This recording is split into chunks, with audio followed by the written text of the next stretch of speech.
तो बहुते बुझाई नहीं सहले सहला हमके बहुते बुझाला नहीं सहले सहला हमके बहुते बुझाला सुने रह जाई हमर कलाई राखी के दिन आई तो बहुते बुझाई राखी के दिन आई तो बहुते बुझाई नहीं सहले सहला हमके बहुते बुझाला सुने रह जाई हमर कलाई राखी के दिन आई तो बहुते बुझाई राखी के दिन आई तो बहुते बुझाई DJ Ashok तो बहुते बुझाई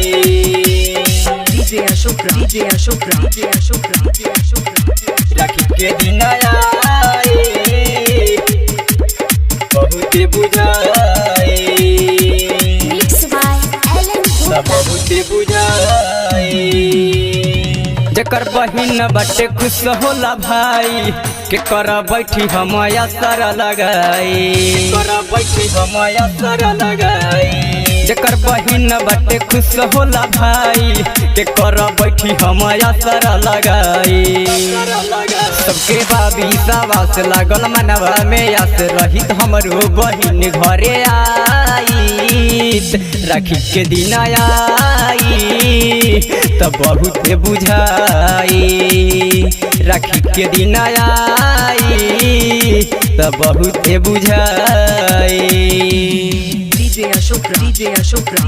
तो बहुते बुझाई राखी के दिन आई बहुते बुझाई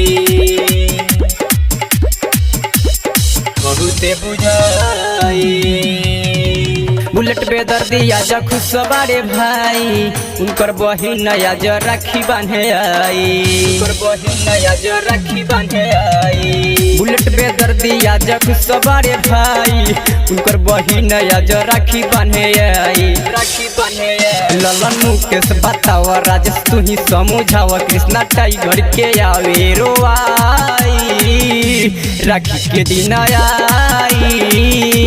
तो बहुते बुझाई राखी के दिन आई तो बहुते बुझाई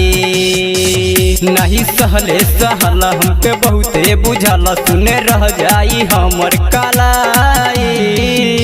राखी के दिन आई तो बहुते बुझाई राखी के दिन आई तो बहुते बुझाई।